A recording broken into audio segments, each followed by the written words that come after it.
दुगना revenue collection हुई और बगैर किसी को तकलीफ दिए हुए जो अफाम व तफहीम से चीज़ें होती हैं वो आप टकराव के साथ नहीं उसको अचीव कर सकते। रहा मामला ये 15-16 महीने की हुकूमत का, ये बहुत लोग कहते हैं जी इसमें ये हो गया, इसमें वो महंगाई कम नहीं हुई।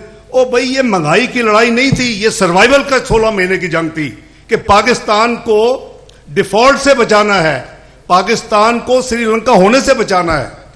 ये थे आपके दुश्मनों के अज़ाइम, जो कि कुछ मुल्क के अंदर भी हैं और मुल्क के बाहर तो बहुत बड़ी ख्वाहिश थी कि पाकिस्तान श्रीलंका बने और इसके जो कुछ खास उनके जो एक एजेंडा है उसके ऊपर भी इस मुल्क के साथ बात की जाए।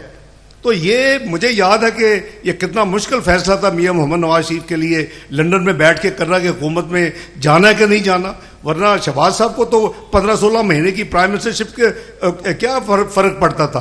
तो इसलिए वो जो फैसला था वो मुल्क को बचाना था, सियासत पता था कि कुर्बान होगी। आप हमारा आखिरी दिन तक ये पूरी कोशिश थी और अल्लाह के फजलो करम से 16 महीने में एक पेमेंट नहीं है। यहां बात होती थी, अपने बंदे कहते थे ये $1 करोड़ कहां से आएगा, ये पे नहीं होना।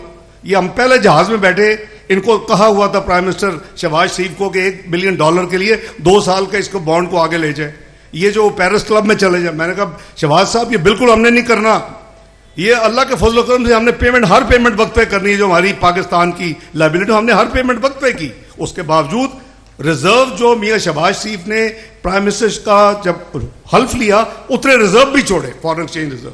तो बात यह है कि अल्लाह ताला का एक फजल करम था, लेकिन जंग बड़ी गहरी थी, बड़ी इस पे मैं समझता हूँ, मुझे थोड़ी सी क्लैरिटी है। मैं भी 30 साल में इस झंझट में फंसा हुआ हूँ सियासत में, और मैं 4 दफ़ा फाइनेंस मिनिस्ट्री को सर्व कर चुका हूँ। ये आसान जंग नहीं थी, ये जंग पाकिस्तान को श्रीलंका बनाने की जंग थी 16 महीने की। उसमें मियां शहबाज शरीफ साहब को क्रेडिट जाता है कि पाकिस्तान अल्हम्दुलिल्लाह हर पेमेंट वक्त पे हुई और पाकिस्तान ने अपना साबित कर दिया दुनिया को कि उनको शिकस्त दी। ये एक छुपी जंग थी, ये एक कोल्ड वॉर थी, ये एक पाकिस्तान के खिलाफ इंट्रीग थी। और मुझे दुख होता है कि कुछ पाकिस्तान के अंदर ऐसे किरदार थे जो उसमें नई डेट्स देते थे और आखिरी डेट सितंबर में डिफॉल्ट होने की थी। तो अल्लाह के फजलो करम से आप पाकिस्तान मुस्लिम लीग को, मियां नवाज शरीफ साहब को आप मैंडेट देंगे, आने वाले इलेक्शन में क्लियर मेजॉरिटी देंगे, 2/3 इंशाल्लाह अक्सरियत देंगे, तो इंशाल्लाह 2013-17 की तरह या 1997-99 की तरह इंशाल्लाह, और उसका अर्लियर टेन्योर आप देखें कि अगर पाकिस्तान में तरक्याती काम हुए हैं तो वो मुस्लिम लीग नून के ज़माने में हुए। बाकी जितनी आप हुकूमतों को एनालाइज करेंगे आपको कोई विजिबल बड़ा मंसूबा नहीं मिलेगा।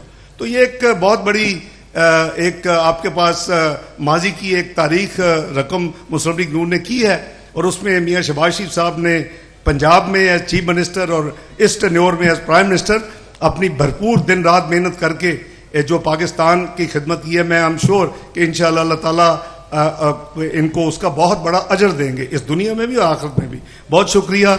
इंशाअल्लाह पाकिस्तान मुस्लिम लीग नून जीतेगी आपकी दुआओं से, आपकी मेहनत से, और पाकिस्तान को दोबारा उसी मंजिल पे लेके जाएगी। और 5 साल में आप 24वीं मईशत बन चुके थे। 24वीं मईशत 2017 में तमाम दुनिया के बैनुल अक़वामी मालियाती अदारों के हेड्स मुझे किसी हुकूमत में दिखा दे पाकिस्तान आए हों, आके प्राइम मिनिस्टर को मिले हों, आप मुल्क के वजीर खाना के साथ बैठ के उस पाकिस्तान की तारीफ है कि मुझे कोई दिखा दे।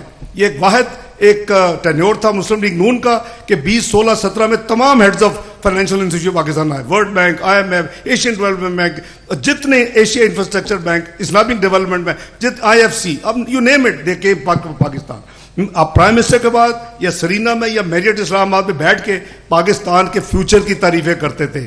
और ये प्राइस वाटर हाउस ने कहा था ये मुल्क जिस तरह ये टेक ऑफ किया है, ये दुनिया के जो एक प्रीमियर क्लब है जिसको G20 कहते हैं, मुआशी क्लब, ये उसमें दाखिल होगा 2030 तक। चैलेंज तो ये था हमारे लिए कि उस टाइम को रिड्यूस करते, जैसे वो कहते थे 10 से 12 साल लगेंगे 2013 में इस भंवर से निकलने के लिए, 3.5 साल में निकला है। तो अगर ये कॉन्स्पिरेसी मुस्लिम लीग नून के खिलाफ, मियां नवाज शरीफ साहब के खिलाफ ना होती, ये डॉन और पनामा के ड्रामे ना होते, तो आज पाकिस्तान पता नहीं कहाँ होता। बहरहाल इसमें पता नहीं अल्लाह ताला की क्या तदबीर है और क्या हमारे लिए बेहतरी है। ये हमारा ईमान है बहैसियत मुसलमान कि जो काम होता है जब हो जाए तो उसको फिर इफ बट नहीं लगाते। تو وہ اب ہو گیا ہے. Let's look forward. انشاءاللہ میں سمجھتا ہوں کہ اللہ تعالیٰ کے فضل و کرم سے پاکستان نہ صرف جو 5 سال کا کانسپریسی تھی اس کے نتیجے میں 47ویں معیشت بن گیا دنیا کی 24ویں سے, یہ واپس جائے گا 24ویں پہ, یہ پھر G20 کا ممبر بھی ہوگا انشاءاللہ.